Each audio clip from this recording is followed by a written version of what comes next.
Okay, folks, it's your buddy Mike Messier, Mike's Instant Movie Review. I saw A Man Called Otto tonight, Tom Hanks. And you might be wondering, gee whiz, Mike, is it chilly where you're at? It's not too bad.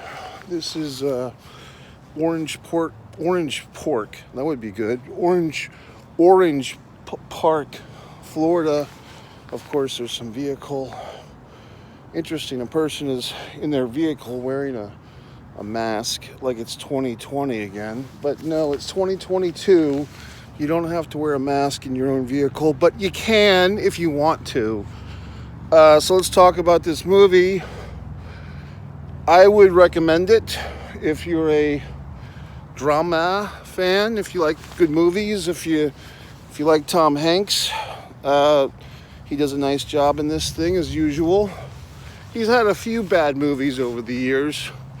That one that was very weird was a bad Tom Hanks induced film, but there was other good actors in that one too. It seemed almost like the Illuminati funded it, if you know what I'm talking about, the weird movie from about 10 years ago. But beyond that, not the Da Vinci Code, the other thing, the weird one with the time travel and all that crap. I think Halle Berry was in it too. But in any event, this movie is nothing like that. This movie is a return to form. Tom Hanks, I noticed with this film in the last few months, the initial trailers or previews, if you prefer, that were coming out were like a very dark character study. And I think with the passage of time, those previews lightened up. In other words, they didn't use the same previews. The previews got somewhat restyled or tweaked, whatever you want to call it, to be a little bit lighter, meaning not as dark and gloomy. Because I think this movie, it's a character study, and it's this guy's an asshole. But why? Why is he a fucking asshole? Why is he so mean to everybody? Calling everyone an idiot and being so mean to his neighbors and everyone around him. And of course, there's a backstory, which it would be funny, not funny, but what if there was someone in my back seat waiting to kill me and I filmed that? I mean, Jesus. But anyway, the movie's quite good. See it if you've seen it by now. If you're coming back to this instant movie review, I always tell people you can, get my recommendation. I do recommend this movie for all audiences. I don't think there's anyone that wouldn't enjoy this movie unless you just hate Tom Hanks or whatever the fuck. But I would just say, yeah, it's a good movie to go see. I think it's a good movie. You could bring the kids if you want. It's a good movie. So what's it all about, sunshine? Well, this Otto character is this gentleman. Okay, spoilers. Now I tell you what happened. His wife is dead. They were kind of brought up, they were coming of age in the 1980s, I guess. They had a bus accident that paralyzed his wife. She continued to live, but she was paralyzed from the waist down. She was still a teacher. She was a great woman. And she's died 6 months before our movie begins. So somewhere along the lines of my higher education, I learned the difference between story and plot. I think what it was is that plot is what you actually see in the confines of your film. And story is like things that are maybe told in exposition, meaning through dialogue or through other tactics. And there's a lot of flashbacks in this thing. I think it's Thurston Hanks. I saw the name on the opening credits, which I'm assuming is Tom Hanks's non-white boy summer son. So Thurston Hanks, who's a little on the casual male XXL side of things, he's playing the younger version of his father in real life, etc., playing the younger version of the same character, Otto. And you see him in this lovely Sonia, romantic, etc., that becomes his wife, and etc. And then you meet all his crazy neighbors, and then this, I don't know if I should say Spanish or Mexican, couple moves in to the neighborhood, and they have 2 young daughters. And, what's good about this movie is that a lot of the feelings and connections are told with the eyes.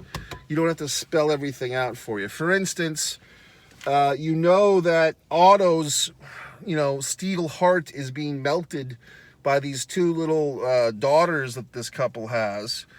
Because how could it not be? Because they're such cute and well-behaved little girls. How could you not have a soft spot in your heart for these children? And on top of that, they do the old Blake Snyder save the cat routine. Now, if you don't know what that fucking means, I'll explain it to you. Basically, there was a gentleman named Blake Snyder, nice guy. I wrote some email correspondence with him. That's another story for another time. But Blake Snyder wrote a book, I believe in the 2003 era, titled Save the Cat. And basically, Snyder's theory was that in major motion pictures that do well financially, if you have a character that's unlikable, there's an easy tactic to make them likable if that's your protagonist or your central character, which is often the same person.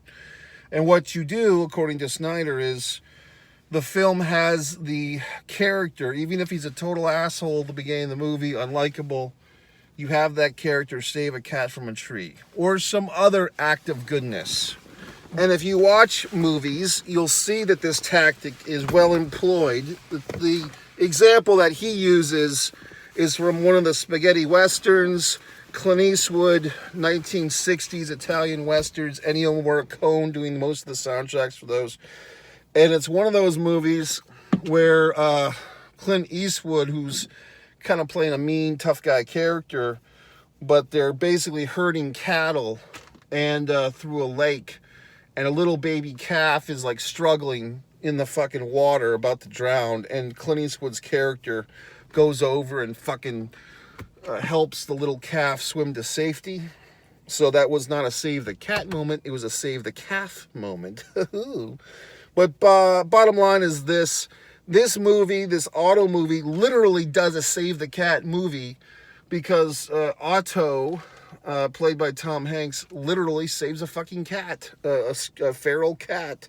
So, I mean, they hit it right on the fucking top of the nail on the head, which I'm sure they knew when they were making this movie. Okay. What else? Rita Wilson, you might know, as Tom Hanks' real-life wife, was listed as the first producer. Tom Hanks was listed as a producer, and somebody else. So, what does that mean? Well, I wonder why Rita Wilson didn't give herself a role in this thing, but she didn't. Rita Wilson actually was a great actress in her own right. What has she done? She's done a lot of stuff. Wasn't she, I'm trying to think. I think she was in Philadelphia with Tom Hanks. She's been in a lot of stuff, but she's done stuff on her own as well.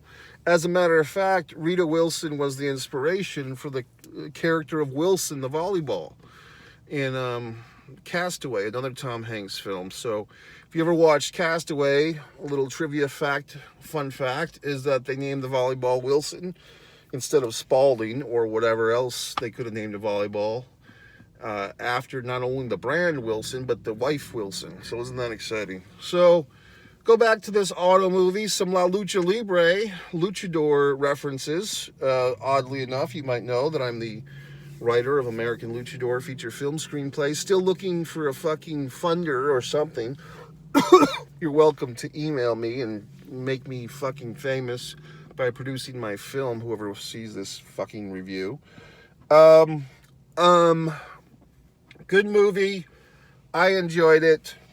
La Lucha Libre stuff, the children's illustrations, the interesting relationship between Otto and this, Spanish lady across the street. She's a mother of 2 children with a third on the way, and she and Otto kind of form this interesting friendship. you know, platonic friendship, and there's a, you know, I guess you could say a father-daughter relationship. I mean, Otto becomes this de facto, this curmudgeon, you know, who's arguing with all the young people about buying rope and cell phones and everything else. But he becomes a de facto father figure to like 5 or 6 fucking characters of this movie. And maybe the audience as well. Maybe we all need a curmudgeonly old white man to tell us what to do. Hey, that could be me. But in any fucking event, I enjoyed the movie. I thought it was good. I had a tear in my fucking eye. Tom Hanks, they probably won't give him a fucking Oscar nom. I think he's gotten his Oscar juice, as the kids say. You know, back in the 90s, he got Forrest Gump and he got Philadelphia back-to-back, 93 Philadelphia, Forrest Gump 94. And although I guess the awards were actually, yeah, the awards would have been 94 and 95 for those films. Philadelphia came first. Then if you thought he was going to get a triple threat, you would have given him an Oscar nom or a trophy or whatever the fuck for Apollo 13, which the Academy did not. And if you wanted to wait a couple of more years, you would have given him one for Castaway, which I think is his best goddamn role ever. Best performance, as they say. And they didn't give him a nomination for Castaway either. So I think basically they said, we gave you 2 fucking Oscars. What else do you want, Hanks? Bosom fucking buddies. You ever wonder whatever happened to that other guy, Peter Scarpinelli, on that fucking Newhart show? Or what about the blonde chick that was pretty hot, the brat, the fucking girl that worked at the Newhart Hotel or whatever the fuck? She was attractive. My brother Daryl and my other brother Daryl. What else is going on in this world? Well, we've all been thoughts and praying for the young man, DeMar. Horrible football, NFL tragedy, but signs of hope. The prayers of the world have helped, and the medical doctors, of course, and his own, his own physical strength and fortitude. Apparently, he's okay. Not okay, but he's getting better. Neurologically, they say he might be just as good as new. So we'll see. Will he ever play football again? Up to him. You know, I hope that he does whatever's best for him. If it were me, I might look for another line of work. I mean, he can obviously become some type of fucking motivational speaker or whatever the fuck. But I'm just happy that he is coming around the corner and doing much better. So good for him. And so on and so forth. Other people in my own little world have been struggling with health issues, which is why I haven't been doing as many videos as I usually do. But they seem to be coming around as well, which is very exciting.